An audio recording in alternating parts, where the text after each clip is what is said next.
Have you ever wondered if you can beat Dark Souls 3 at level 1? Yes, you can, and here's how.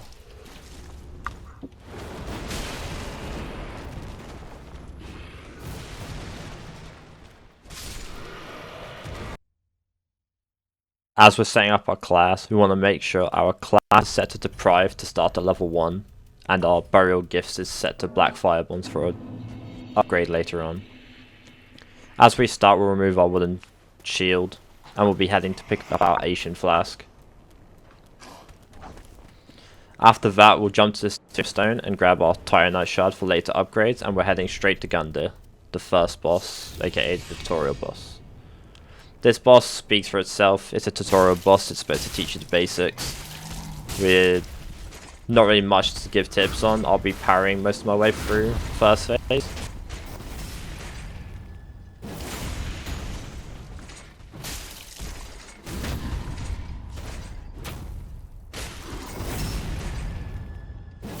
As we get to second phase, the best point of this fight is to go near his back and just wail on him for a bit.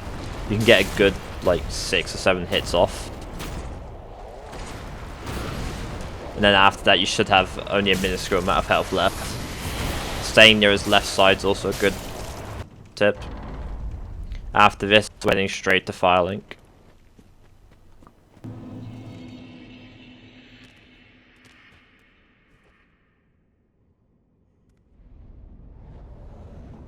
As we light the fire of Firelink's bonfire to access our main teleport, we're going to head to the Handmaiden to buy a few items. We're going to buy a dagger for movement in mud, we're going to buy a few homeward bones for teleportation later on, and a black firebomb to trade with Pickpy. You can grab armor if you want extra defense, it's not required though. We performed a tree skip to get to Pickpy early, and we're going to trade some items with Pickpy. We trade a normal firebomb for a large Tyrannite Shard. And then we'll trade a black firebomb for a Tyrannite Chunk. This will be used to upgrade our weapon further later on. We also grab a Estus Shard. And we roll through this wall and continue forward to pick up a covetous Silver Serpent Ring. This ring allows us to get more souls for each kill of an enemy, which we'll be using pretty heavily through the run, or at least at the start.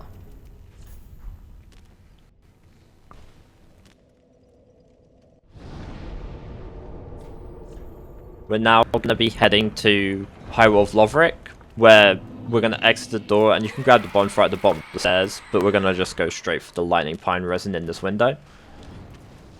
After that, we're going to run through this alleyway and dodge all these angry alleyway dwellers.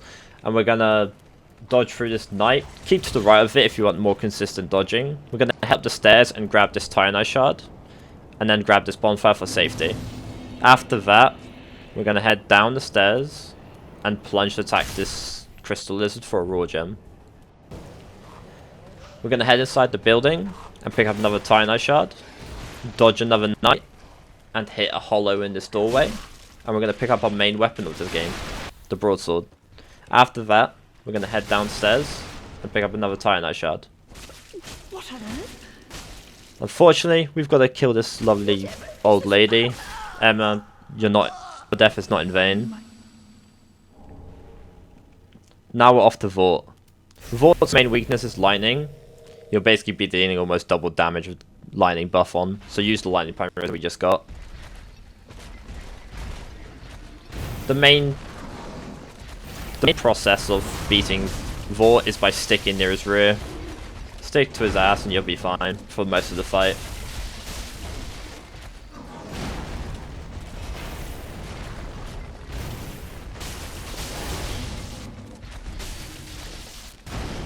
About halfway through his health bar, he'll go second phase and he'll roar. And then he starts doing a angry tantrum run where he'll thrust himself forward. Once he starts breathing his ice breath after 2 or 3 runs, just go back to his behind and just wail away until he's dead. After Vort, we're onwards to the Undead Settlement, where we'll jump over this wall, head backwards a little bit and kill these 2 dogs, where we'll be picking up the alluring skulls. We're gonna head past this gateway and grab this bonfire.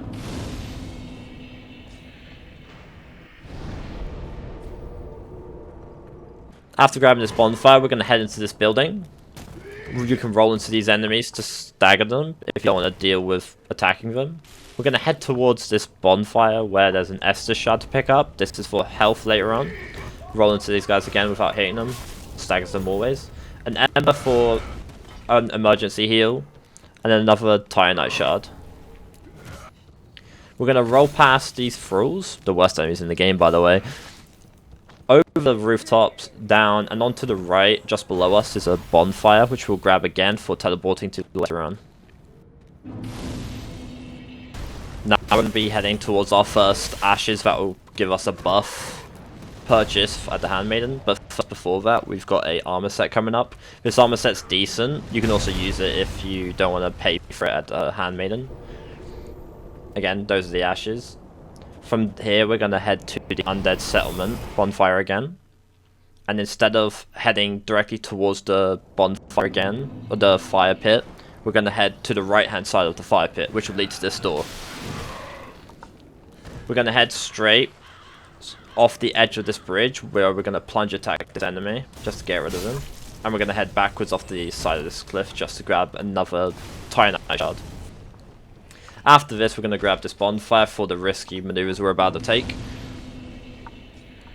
We're going to look over this edge, and you're going to see a bridge. Drop down to it once the dogs are cleared. You're going to dodge 1, 2 pots, and we're going to go straight down this elevator. Hey, Sigurd. Bye, Sigurd. Maybe we'll see him again later on. We won't. Spoilers. We open the door to the Road of Sacrifice. We make our way all the way through it to Horus, and we exhaust their dialogue.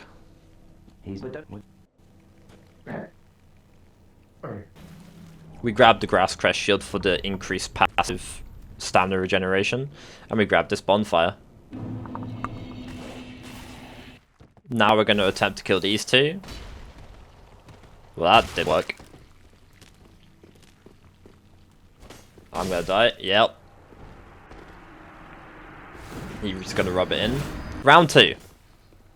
We kill 1. And... oh, 2 for 1. May have died, but we got both. We're going to undo our first cauldron. After this, we're going to grab the first Titanite shard from this area. And then start our second cauldron, where we're going to dodge past these poison grooves. We're going to grab a second Titanite shard from this area. And then we're going to grab our third Titanite shard. We're going to unlight the last cauldron, which will open up Abyss Watchers to us. Then we're going to make our way up this ladder towards the Wharf bonfire, grabbing the Dream Chaser's asses. Whilst we're here, for the quest line we're going to proceed later on. Head up the elevator, down the wall, and we're going to go kill these crystal lizards. Each of these crystal lizards drops a large Titanite, which we're going to use for upgrading later on.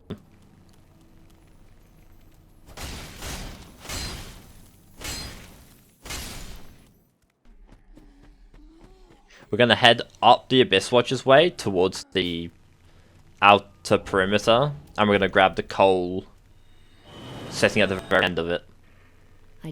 We're going to teleport back to Firelink Shrine and talk to Ceres, so we can proceed our quest line. We're going to then give Handmaiden the 2 ashes we have, including the Dream Chaser's ashes, which will proceed Ceres' quest line. And we're going to buy 12, or enough Titanite shards that will get us to 12 Titanite shards held, which will allow us to max upgrade our weapon for now. We'll upgrade our weapon once, twice, 3rd time, and the 4th time with the large Titanites we just gained. We're gonna use our Estus shards now to increase our flask capacity, and then give the coal to him. We're gonna infuse our weapon with raw, just to increase the base damage of our weapon. We're gonna head through the Crucifixion Woods building, all the way to Crystal Sage, where we'll begin the fight. Crystal Sage's boss fight's a little bit weird.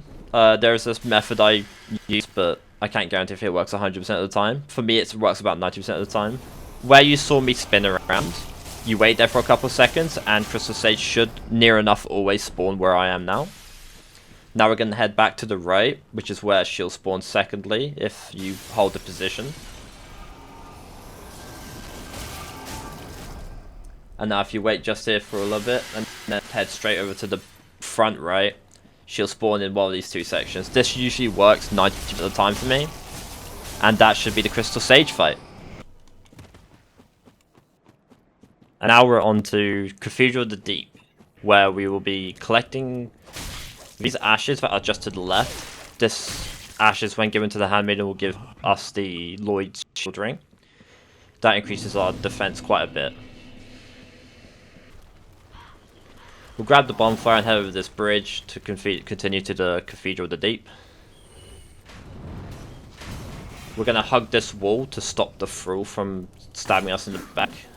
Pretty consistent if you get stuck here. We're going to head past this giant. And to the right here will be the Lloyd's Sword Ring, which will increase our damage when we're at full health. We're going to open up this shortcut and talk to Gale, heading into the Painted World DLC. Or the Ashes of Arendelle, depending on what you want to call it. We enter the snowfield. We continue forward and pick up this large Titanite. After picking up the large Titanite, you kill off this crystal lizard to get a second Titanite, large Titanite. After that, we have to pass this annoying crow fella. He's ruined a lot of my runs. We're going to do a small skip where we jump on this rock and over to this roof, and then up the ladder. After that, we've got to kill Sir Wilhelm for the key to the contraption. Thank you, Wilhelm. From here, we got to go all the way around and grab this large, Titanite chunk. Then we pass the doggos and grab this large Titanite. We try and grab this next large Titanite set, but we die. Not once, but twice. Luckily on the third time we get it, and we get 2 extra large Titanites. This is where we'll grab the bonfire to the chapel, and then we will go back to Firelink, where we'll talk to Ceres and get the Dark Moon loyalty emote. You don't actually need to perform it, but why not? We're gonna go over to the handmaiden, buy the Lloyd's Shield ring, and we'll equip them.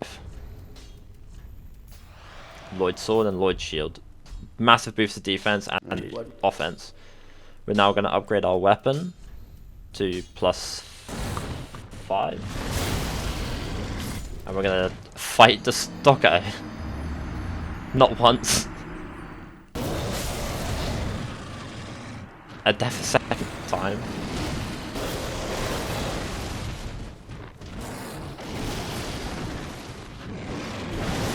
This doggo fight, primarily you want to dodge backwards or forwards. Sometimes to the right, depending on what attack. This attack here, forward. The whirling wind attack, you want to dodge right. And the dog, when it's like pouncing forward to you, you want to dodge forward. We get an extra 3 large Titanite here, allowing us to max our weapon to +6 before Dancer. This is where we start the Dancer fight. Dancer's a mid-game boss, so theoretically she should be pretty difficult, even with a +10. But the +10 weapon damage really does help. Preferably dodge left to most of her attacks or forward. The primary way of fighting her is to stick to her left leg. Don't do what I just did and roll into the fire during that attack. Stick to her left leg and you'll be fine. When she raises her right hand with fire in it, she's going to explode and do a Diva Bomb. So just run away and come back. About halfway through her HP, she's going to do this, where she'll start spinning. Just follow the opposite way of she's spinning and you won't get hit. Dodge on the 6th roll. Or spin. And you'll be fine. Again, keep to the left leg or right leg depending on which side you prefer. And then you'll build up a stagger bar eventually, and she'll stagger a bit, allowing you for free DPS.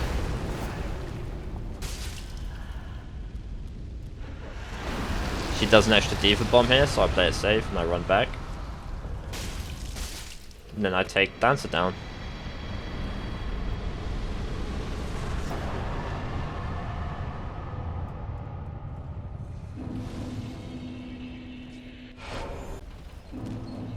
We're finally going to enter the Consumed King's Garden, which we'll get to by going up the ladder from Dancer and heading to the left. We grab the Estus Shard on the right hand side of this platform. And then we drop down from the left to grab this the Titanite chunk. We head forward up the stairs and grab another Titanite chunk, and then finally the third Titanite chunk. Then we head up through the shortcut and grab the fourth, and open up the shortcut door, so that we can use this later. We grab our next Titanite chunk. We proceed a little bit forward and down the stairs to grab our next. And then finally we grab our last two Titanite chunks before we hit the next bonfire. After the next bonfire we head straight over the bridge, drop down the right hand side and pick up these two Titanite chunks, where we can upgrade our weapon to +9. Finally we clear out Deacons. Deacons will be a breeze, as you'll be one-shotting mostly everything. You want to clear out as much as you can and focus on the red enemies so you can clear out the health bar quickly. Eventually you'll get about 1/3, maybe 4 temps down the bar, and you can throw in the Alluring Skull, which will drive all the adds towards that Alluring Skull so you can freely attack the boss. Use these to take aggro away from you and just wail on that boss till you kill him. Now that we've gained the dole from the Deacons, we can head straight to the Abyss Watchers. The Abyss Watchers' main weakness is fire, at least for first phase, and then we're gonna start the fight. They always start with the same attack, near enough. You can dodge behind it and get a free backstab. Preferably, I would like to do a charged heavy into a couple light swings, but you can always try something different. W team kill, calculated of course. After this we enter second phase, where it gets a little bit more calculated than the first phase. We just wait for specific attacks so we can punish them. This attack here, gonna swing, do it like a circular swing. You could dodge forward into it and behind him, and then go for a backstab and then the charged heavy. This attack, same thing, just dodge in front of it and backstab. Charged heavy, and we're almost done.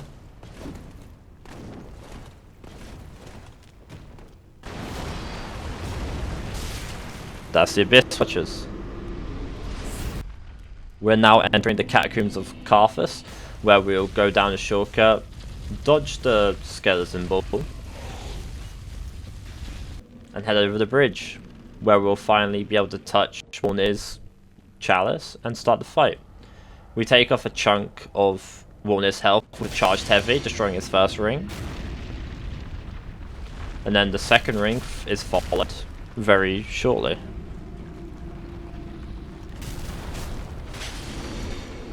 After this, there's a little bit of waiting. We gotta wait for him to walk up the arena.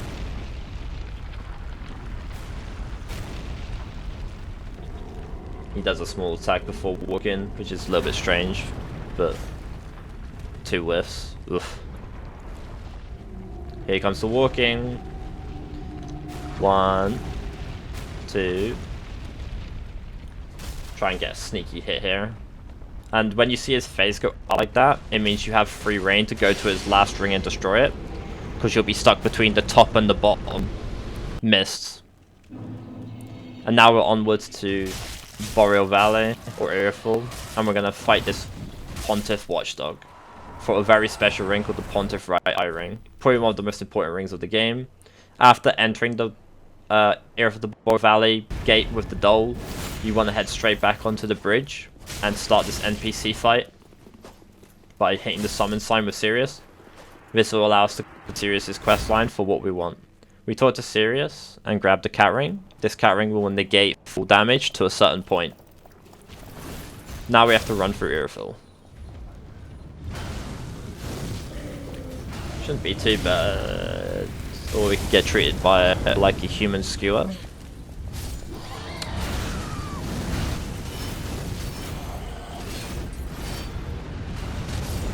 And again. And if you can't think it gets worse, it does. Eventually, we make it to the Church of Yorshka, where we continue through the dark pits of Crawler Land, and we head into Distant Manor. From here, we go straight to Irithyll Dungeon, and we continue forward where we're going to perform a skip. This is a very simple skip. Anyone could do it as long as you've got a cat ring or spook to negate full damage. You line yourself up like where I am now, look forward and backstep. You should hit this little wall here, and you've perfectly performed the Profane Capital skip. We'll open up the shortcut for later on use, and now we're on to Yhorm. Yhorm's a gimmick fight. You'll equip the Storm Ruler, hold LT to charge the weapon up, not like this, got it destroyed midway, and then we wait for a big whoosh like that, and then we hold LT and up at the same time to perform its weapon up. Do this multiple times over, and Yhorm's down with a breeze. Don't let me glowing. Now we're heading into the underneath of the sewers. We're going to use Luring Skulls to distract the dogs, allowing us to bypass them, and we're going to open up this gate. From here, we fight Pontiff, and we parry, or not.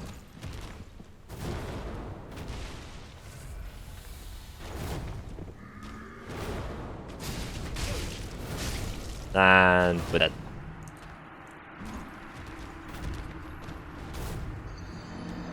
Next try. We parry, succeed. Hell yeah. Get a few hits off in between. Back roll, parry. There is no general tip of this boss, it's kind of just play safe, take a hit. And then once it gets to a second phase, he'll spawn a clone of himself. This clone is very weak in general. As you'll see, I almost kill him in like just a flurry of 4 hits, but don't. How this Phantom works is he mimics whatever attack Pontiff is about to do. So just think of it as like a future sight. And as long as you can deal with one of them, you can deal with both of them. Eventually he'll go down, just like that. After Pontiff, we enter what would be the trek to Analondo. We grab the ashes for the infinite plus to large Titanite, and we finally go up the elevator and enter Analondo. We enter Analondo and head straight up the stairs, through the building, and start the Aldrich fight. Aldrich's main weakness is lightning. If you stay near her tail, you're rarely going to get hit by any of her AoE. As you can see, I knew exactly where she was going to go. That's because Aldrich spawns on a certain pattern. Whatever side you're on, he will spawn at the opposite. So where we are now, we're at the front left of the fight. If we stay here for a couple of seconds and then move, you'll see he'll spawn in the back right. This is always how he'll spawn when teleporting. Again, stay near his tail and it's basically GG. If you stay close enough, he won't do his tracking rain, arrow rain attack. Now we're going to head off to a side boss. We're going to head to Osiris by using the shortcut we just did. Again, Osiris is a electric weakness boss. Stick near his side for the first little bit of the fight. Eventually, try not to take a hit like that. Eventually do this missed attack, as you can see now. Stay near the rear of his tail and you'll be able to get 3 hits, which will increase his stagger bar exponentially, it seems. About a quarter way down his health, he'll start to like get angry and kind of kill his kid. I know, kind of demented. Luckily for us, his movesets are quite common or quite basic when you're up close to him. He'll mainly do the spinning attack, where he'll do like a tail whip spin, or he'll do this rampage attack where he runs forward. Very rarely, and only usually if you're at like a distance, he'll do like a crystal breath attack, which I'd prefer not to get hit by, and would suggest not getting hit by. But yeah, he'll continue this, stick close to him, and he won't get a chance to do that. Spin again, dodge forward when he spins.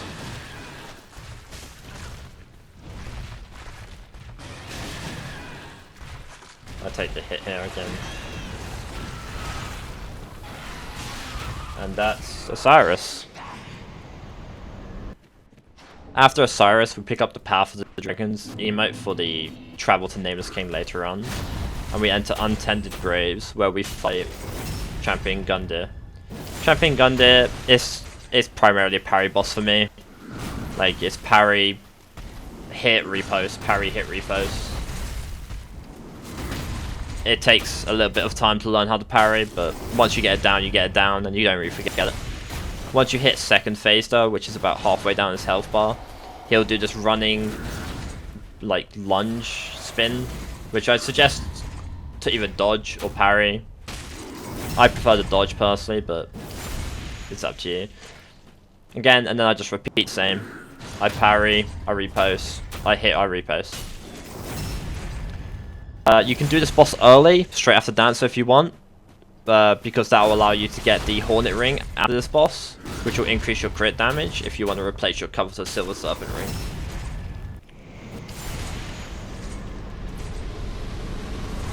Onwards to Dragon Slayer. We pass the dragons, luckily, and we head straight up the stairs and enter the fog wall to fight Dragon Slayer. During this attack where he raises his lightning axe, you want to go behind him where you can get quite a bit of damage off at the start. It doesn't always happen at the start, it just happens randomly. Most of this boss, if you find him guarding too much, just hit him once and then he'll perform a attack straight after. Once you hit the stagger, what you've just seen, go behind him, stand a little bit back so you don't get hit, and you'll be able to wail on him a bit. When it comes down to his charged lunges, you want to kind of delay it a bit, delay your dodge a bit. But once you get the timing down, you'll be fine. The biggest challenge, personally, for this fight is dodging these dragons on the left and the right. The one you're about to see is going to shoot a laser on our right. If that hits you, goodbye. And then the one on the left will spawn a bunch of fire skulls coming towards you.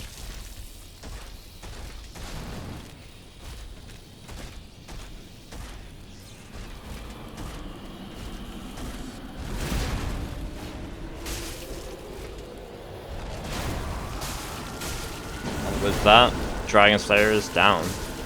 After Dragon Slayer, we head into the archives and we head down the elevator to grab the Titanite Slab, which will get us weapon to +10. This is maxing our weapon. Now it's Twin Prince's time, our final Lord of Cinder. Twin Princes, their main weakness is Dark or Lightning. Preferably you want to, for this fight, it's a kind of a hit twice, dodge twice fight. The teleportation, as long as you stay close, will either be the swipes, which you're seeing now, or you'll see a thrust or a slam, which you primarily want to dodge either left, right, or forward, depending on which way the weapon's coming. For the second phase, as you can see now, you'll be fighting both of them. The only one you need to worry about, though, is the one on the back, so try and hit Lauren Lothric's back as much as you can. Soul of Cinder, it's a pretty rough fight if you don't know what you're doing and how you're doing it. The first phase has 3 phases technically. If he goes into his spear form like you see now, if he goes into his spell form or sorcery form, and then if he goes into his pyromancy form. Once you hit his second phase, as you just saw, you wait for these specific attacks, and you can get quick attacks off, and it's basically GG. After Soul Cinder, it's just a bunch of cleanup. Here I'm showing you the Path of the Dragons emote, where we'll head straight to the Ancient Dragon, and it's the Ghost Dragon, intended by the way.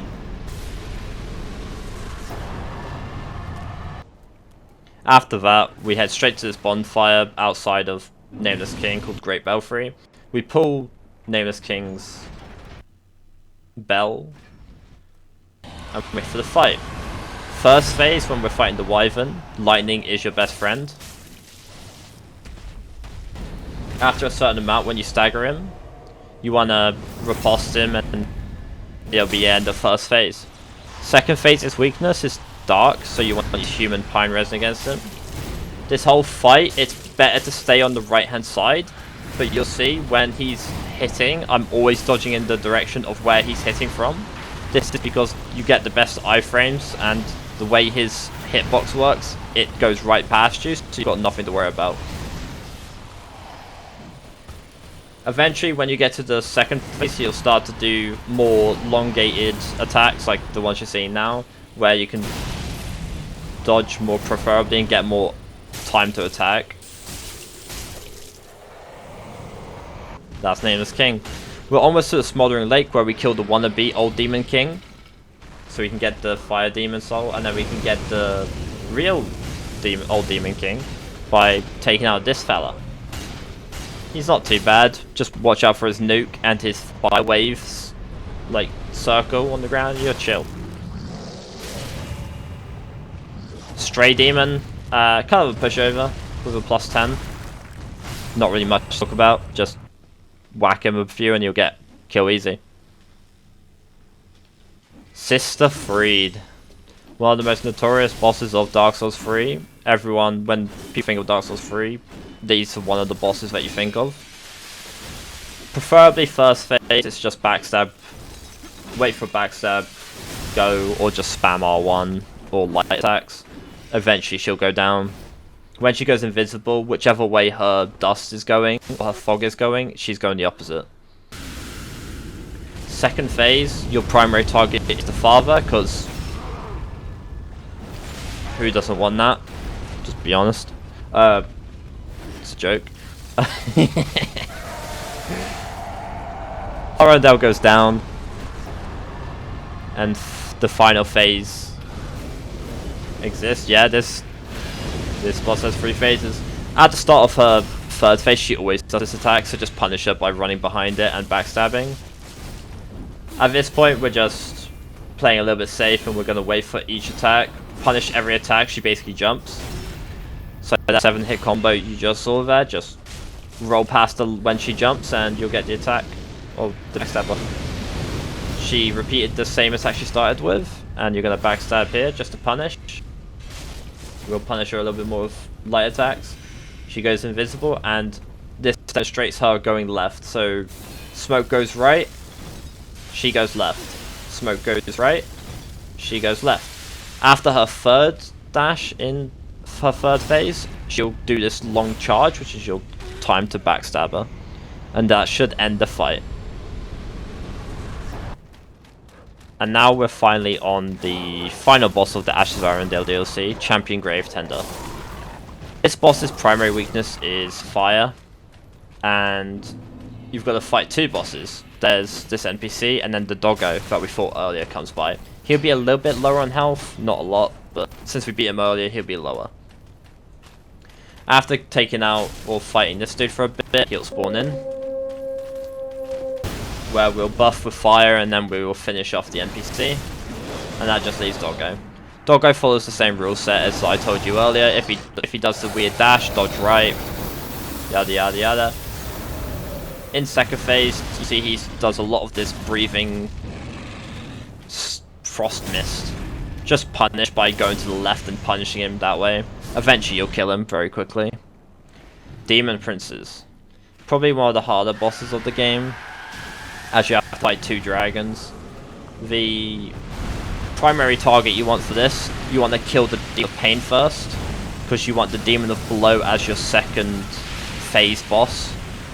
If you get the Demon of Below as your second phase boss, you have to worry about the laser beam, which is a lot easier to deal with if you, other than the Demon of Pain's boss, which you have to deal with fireballs.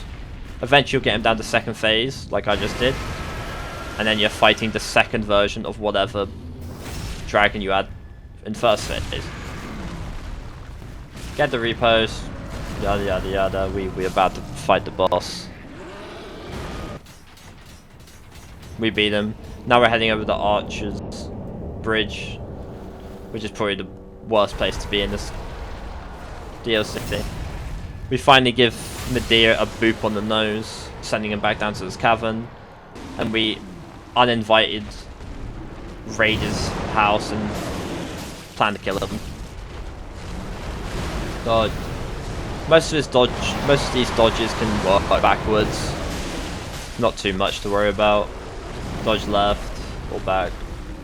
Dodge again. Follow the same movesets as Twin Princes. Dodge into their attacks. About midway, he'll roar and do a Diva Bomb. Try to stray away from that. About a quarter way to him being dead, he'll be repostable at being staggered. This is basically a free win if you get to this point. And that's Medea down.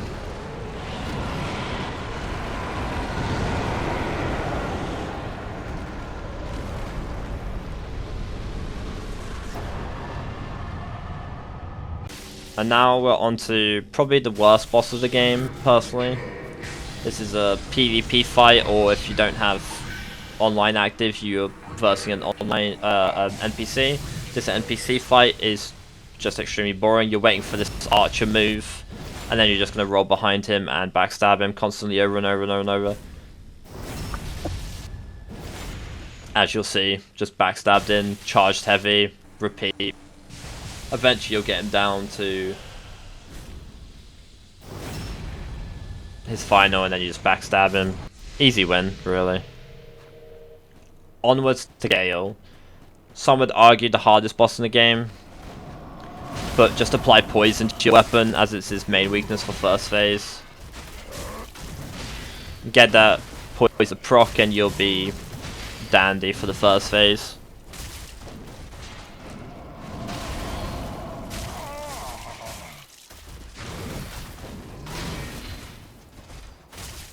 As you can see, poison's procced and we're about to enter second phase.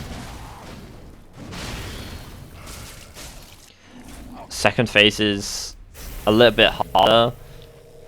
Primary weakness is lightning, and you want to stay as close as possible. In first phase of second phase, he does 2 attacks, and then if you've got this Uzi, just run towards him or away. As long as you're right next to him when it happens, you'll be fine. Most of his attacks will follow either a 1 or 2 hit pattern until this phase here, where he transitions into second phase of second phase. This phase has a primary rule of 3 hits and then a dodge and then attack. So he'll do 3 hits, like watch it. 1, 2, jump forward 3, where we roll into him to the right to punish. We continue this pattern for each of these attacks, most of them being 2 to 3 hits. Again, 1, 2, 3, punish. Again, 1, 2, 3, lunge forward, punish, and there goes Gale. At this point, most of the boss is down, and we get to see our old friend.